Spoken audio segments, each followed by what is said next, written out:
4 vegan criminals are due to be charged in court for exposing horrific farms. That and more in this week's 5 Minute Friday. Hey, it's DAVIDRAMMS. Welcome back to another video. Welcome back to another 5 Minute Friday. We're going to go through the last week's interesting news related to veganism and animal rights, and we're going to pack it all into a little 5-minute package for you. If you enjoy these videos, please do consider signing up to my Patreon. Patreon is currently the only solid income that I have. It's the only way that I can keep sustaining myself and keep making content like this. The link is here. It's patreon.com/DavidRamms. Thank you so much to everyone who already is a patron, and to anyone who's thinking about joining, please do. Really would help me out. Let's jump into this week's 5 Minute Friday. Let's put those 5 minutes on the clock, and let's start with the first story. 4 activists are due in court to be charged for exposing horrific practices on farms in Canada. Activists that expose these places are really doing such a difficult job. It is so difficult to go into these places and face all the repercussions. It's really important that we do support them individually and we do stand by them during these really tough times. The main point they're focusing on in this case is the Meet the Victims action that was done in Excelsior Farms in April 2019. 60 people rushed to the farm and sat with the pigs, exposed what was going on in the place. This is all 1 month after Peter had released hidden camera footage from that exact same farm, and the SPCA had launched an investigation, but the SPCA dropped the investigation because they said the footage was obtained illegally and they couldn't use it in court. Let's just take a second and think about how fucked up that is.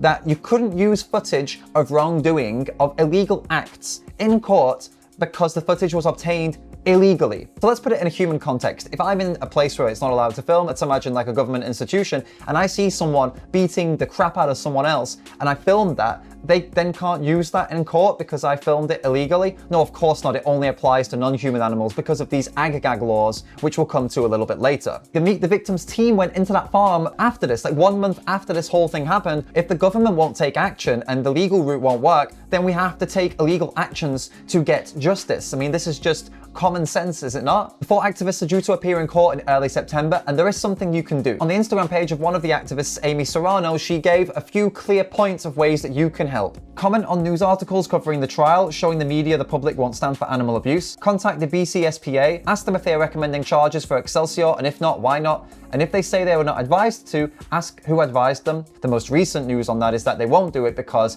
it is apparently illegally obtained footage. She says, I understand times are tough and there are millions of causes, but if you can, please donate to our legal defense fund. This is going to be a complicated, labor-intensive case, but we will use every penny to fight for the animals. Link in my bio. And that link is in the comments. It's pinned in the top comment. So if you do want to help out in that way, do click the link and help them out. Now, I said we talk about ag-gag laws, and that's the next story. The Ontario ag-gag law, otherwise known as Bill 156, they've tried to dress it up as if it's not an ag-gag law, but it is an ag-gag law. Well, there's a bit of news on this. What is this ag-gag law? What is Bill 156? It's being labeled as a Food Supply Protection Act, generally limiting interactions between the public and any element of the food supply business, including farm animals, truckers, and farmers. The Animal Justice Executive Director, Kamil Labchuk, has told the Global News Channel that it would prevent anybody from interacting with pigs on a truck or from taking photos of them in their final moments, most likely, and it would also shut down undercover investigations into factory farms, just stopping investigators and activists from exposing what's going on in these disgusting places. The government is going to open up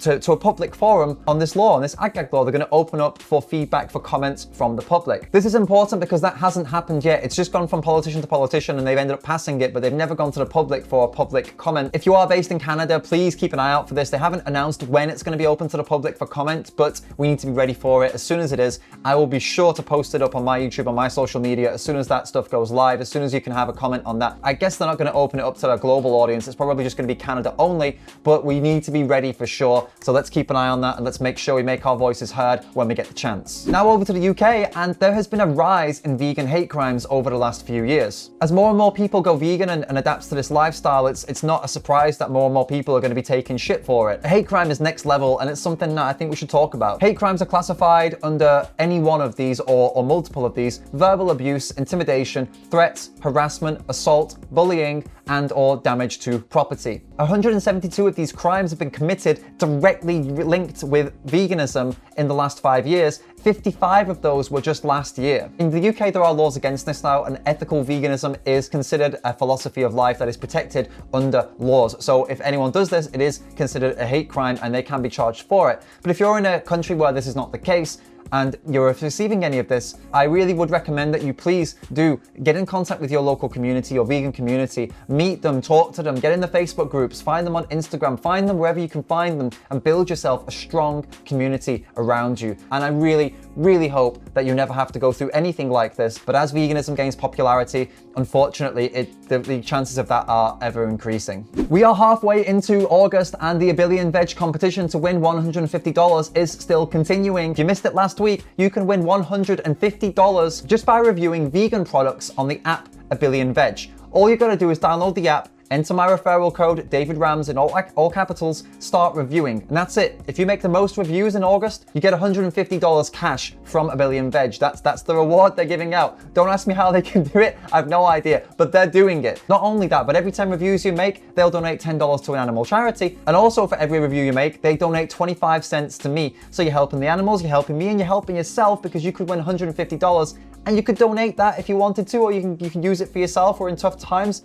Whatever you want, but it's a really good opportunity, and I don't understand why more people are not doing it. Now, those are the stories for this week, and I'm pretty sure I've missed a few. I mentioned PETA once here, but there were a few more PETA stories I could have covered. I don't just want to talk about PETA every week because, you know, that could get old real quick. If I missed any stories that you think are really important, I really want you to let me know in the comments, and I can cover them for next week. And I want you to make this something you do every week, because I'm always looking for stories, and I will give you a shout out. If I do your story, I will shout you out. I'll put your name on the screen, I'll say thank you, and that will feel nice, right? Don't forget to hit the like button, hit the subscribe button, and hit the notification bell before you leave so you don't miss any more videos in the future. Thanks so much for watching, and I'll see you in the next video.